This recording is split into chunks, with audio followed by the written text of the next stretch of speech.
have with us Mr. Anupam Kher. He doesn't need any introduction. He's one of the top actors our country has seen.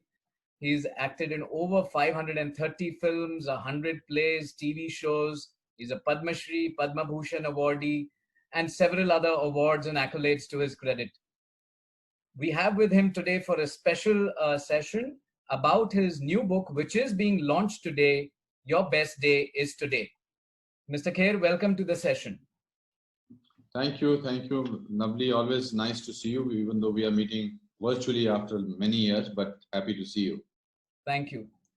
So if I can start by saying that you're probably one of the few people who've had a very productive lockdown phase. You churned out a bestseller, which is launching today. And the title, Your Best Day is Today. What was your initial, reaction to the lockdown? I'm sure, like everyone, pretty much had a feeling of vulnerability. And what was your initial reaction, and then how did you move on from it? Well, there was suspense also because we did not know. We were in an unknown territory. All my living years, I have never experienced something like this. It was looking like a disaster movie, which we see in movies, deserted streets of Mumbai and New York. Nobody at the airport. You don't really see something like this. You don't really feel that this is a reality, and it brings in a certain amount of insecurity of the unknown, vulnerability. It brings in a certain amount of uncertainty, and to overcome all that, I thought, what is the positive things that are going to happen because of this pandemic and because of this lockdown? I'm an eternal optimist, and I feel that I celebrate my failures. My whole play, Kuch Bhi Ho Sakta Hai, about my life is based on my failures, disasters, shortcomings. And also, I think that was the only way to feel good about myself, that by penning down what is going to be a positive outcome of this and how can I deal with it.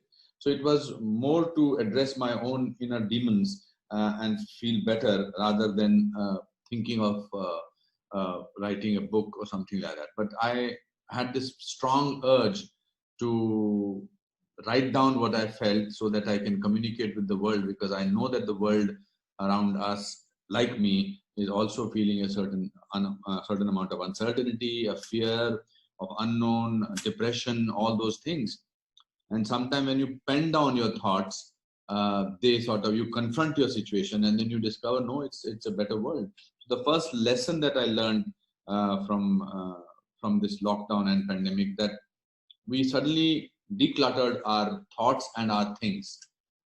We suddenly discovered that you need only three things in today's time. You need to be close to your dear ones, in certain cases, husband, wife, children, parents, because that's what I felt, that everybody wanted to go back to a place of security where they had emotional security. And then after they got that, they went back to your parents or spouses.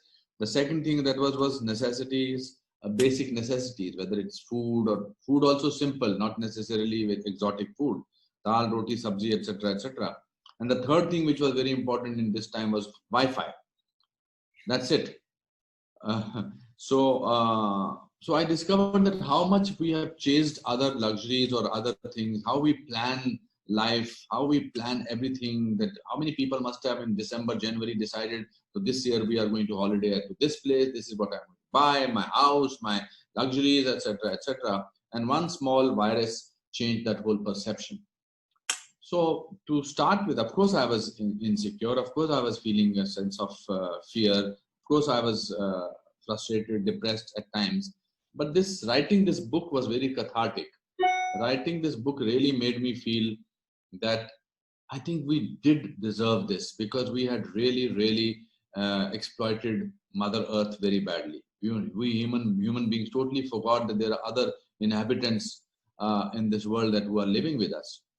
How in our greed we had finished the ecosystem, the nature. In our greed to make buildings, we had cut down forests and everything like that. To take a step back, to take a pause, it was important that this thing happened. Of course, people lost their dear ones, people lost their livelihoods, but वो अमृत मंथन में बोलते हैं ना कि विष भी निकलता है और अमृत भी निकलता है. So that's how this book came out. Very interesting that, so you almost started writing, not to write the book, but almost as a therapeutic sort of tool for yourself to feel better. I ultimately knew that this will take a shape of a book, but yes, it was to deal with my own insecurities, to how to pick. Sometimes as an actor, when I have to learn long lines, I start writing them down, because when with writing comes a clarity, and it also you repeat yourself, because otherwise thoughts are sometimes chaotic, thoughts are scattered, but when you write them down, they become focused and they become concentrated. So that's how it came, and the book is dedicated to my mother because the title has come from her. When we were kids, we were very poor, and my mother used to take us to this primary school, and when she used to drop us, me and my brother, to the school, her line in Kashmiri used to be "Chon Chuyar Bar Jaan Do," which translated it that today is your best day. And that's how the title came out, because we are constantly planning for tomorrow, day after, or we are regretting what we did yesterday, but nobody literally lives today, and that is what is more important. That is such a powerful message, because seemingly one can say your best day is today, but it's also going towards mindfulness and being in the present. And Absolutely. it's amazing that the title pretty much encapsulates a lot of what we are trying to achieve, right? In terms of being in the present, in terms of being mindful about day-to-day life. What is the key sort of takeaway that you had? You mentioned the three sort of basics, or going back to the basics, or reprioritization. One of the reprioritizations that a lot of people are talking about is going back to your personal self in terms of health and wellness and looking after yourself. Is that That was bound to happen, because what is meditation? Meditation, according to me or according to everybody, is that you notice your breathing.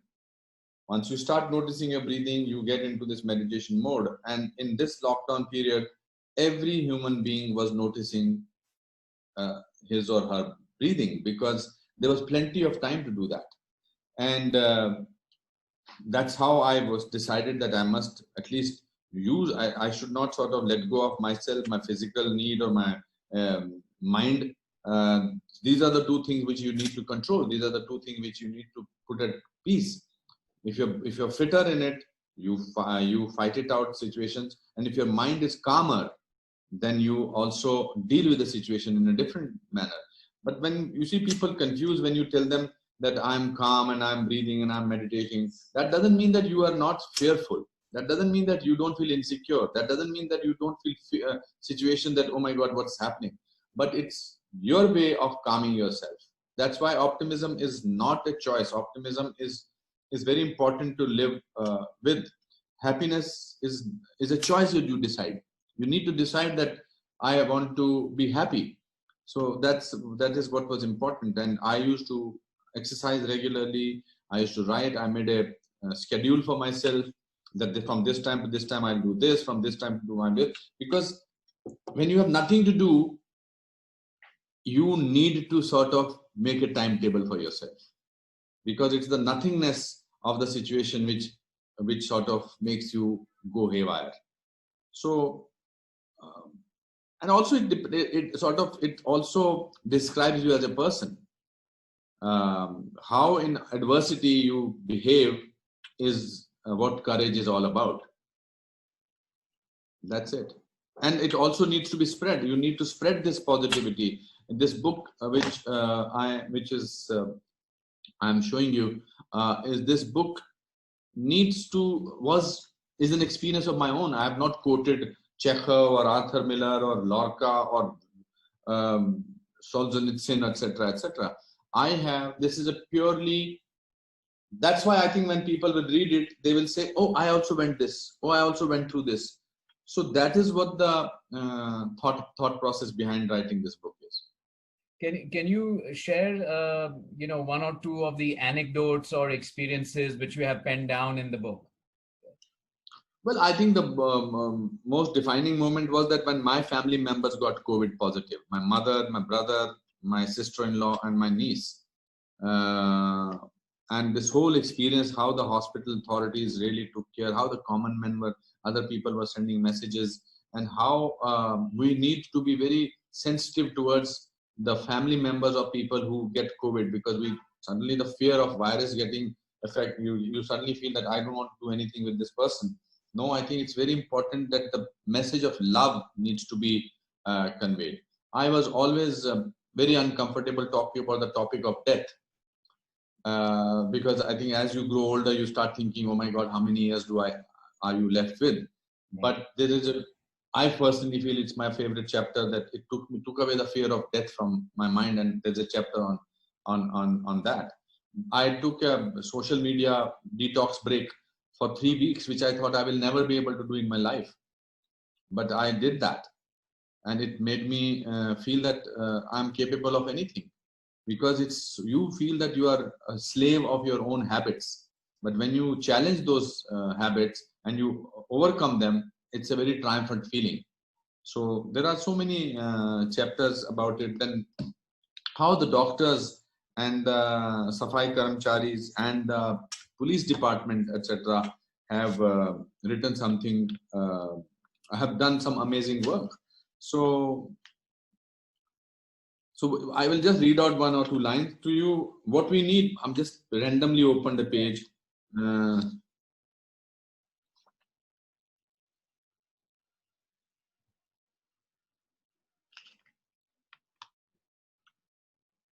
The truth is that every human being has a perception of how they would want the world to see them. In an attempt to achieve the idea of perfection garnered from social media platforms and advertisements, we often end up feeling less worthy.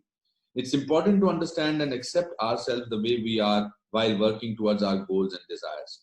Lastly, the perfect body, face, hair, or skin do not really exist. Beauty is what we make it to be. The moment we accept ourselves and be comfortable with who we are, the beauty from within starts to shine.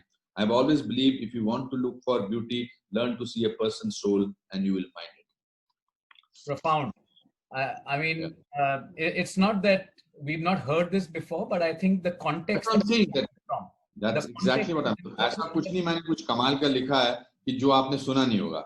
But we need to sometimes repeat what our grandparents or parents have told us. True. I think you're so right that over the last few decades, we have gone away from the wisdom of the elders.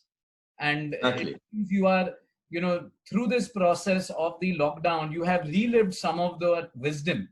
And, because we learned to listen. We had stopped listening to people. Yeah. But in this lockdown period, we actually started listening, because कितना हम avoid करते, कितना हम cool dude बनने की कोशिश करते. The definition of cool will change after this. Cool will be listening to your parents. Cool will be finding small little joys among your family members. Cool will be communicating with people and to be able to listen. That's what is important.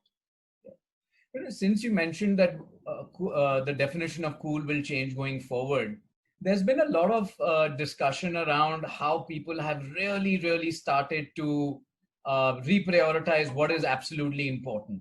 And one of the big things that almost everyone I speak to, whether it's corporate leaders or business leaders, anybody, and they are saying, listen, I just need to take care of myself now. I don't care about the next big possession. I don't care about the next big holiday. I just want to take care of myself and my family. Everything else will fall through. And do you see that as a big trend going forward, as a major thing? You see, not to sort of only talk about the corporate, but corporates will make a lot of change. I think so, because corporates and the people who are working in these big organizations had also become a cliche.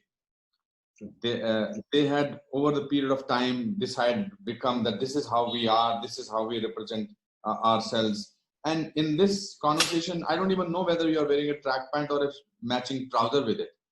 This whole idea of that we need to be in a khaki pants and blue shirt and a blue tie, and we have to be this whole thing. It was not important. It's exactly what I wrote. The whole work culture will change.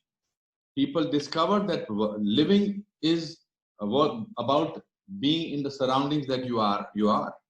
So it will make a difference in everybody's life, because it's not a small change that has happened. we are still in it. We are still in our 10th month of lockdown. And we have, even though we have come to terms with it, but we are trying to be careful. We are also discovering what we want. Prioritizing things have become the most important thing. Health has become the most important thing. Mental stability and calmness has become the most important thing. And collectively, it could have happened to the world only because of one small virus. And the whole thing about that we are a nuclear power and we have reached the Mangal and we reached the moon and we are going to have this galaxy of things like that, where all suddenly seems so futile. That what all the arsenal that you had, the atom bomb or the other bomb or this army and that army, you are actually dependent on nature's one small catastrophe. So that realization in itself is going to change this world. So I have great hope in this world becoming better. We means has it ever happened in Mumbai, and there is right now there is no traffic, there is no sound that is going on after the pandemic and lockdown. First time I saw the blue skies, the haze was not there. The men and the people became the inhabitants of these cages called houses, and the birds. I never heard a cuckoo cooking or cooing over here. I've never heard it. So that is what is important. Sometimes silence is needed to understand what it means to have noise around you. Silence is very important in life. बोलते ना कि silence करो, ये करो, शांत रस, शवासन वगैरह वगैरह. वो हम सब ने मजबूर किया. And I must say that world has not become bitter about it. True. Maximum people, 90% people that I met is, of course, people who have lost their dear ones. I can feel their pain. But overall, people have mellowed down. True. People have understood that they are not as powerful in the scheme of things as they thought they were. True. There is something called beyond us. There is something called nature. There is something called God, or whatever you want to call that feeling. But that is there. So I see a better world once we are all through with it. No, I think that's a great note to sort of look forward to in the future. We can only hope that the lesson that the pandemic is teaching us makes the humans a better race. We care for. I'm sure of that. I'm not hoping that. I'm sure of that. We'll be careful about it. Yeah. No, thank you so much. And like I said, today is the launch of your book, and congratulations. Yes. I'm sure this will be yes, another. Please go to the book. Please go to the bookstore close to you. I know that just wear a mask and go and pick up this copy. And if you don't want to go to a bookstore, go to Flipkart or Amazon India. It's already number 1 and number 2 in the masters and the movers and shakers of the Amazon .India. So I'm happy, and it will make a difference in their life because it made a difference. Writing this book made a difference in my life. I'm sure it will make a difference to all the readers. Thank you so much, and congratulations. Thank you. Thank you. Thank you.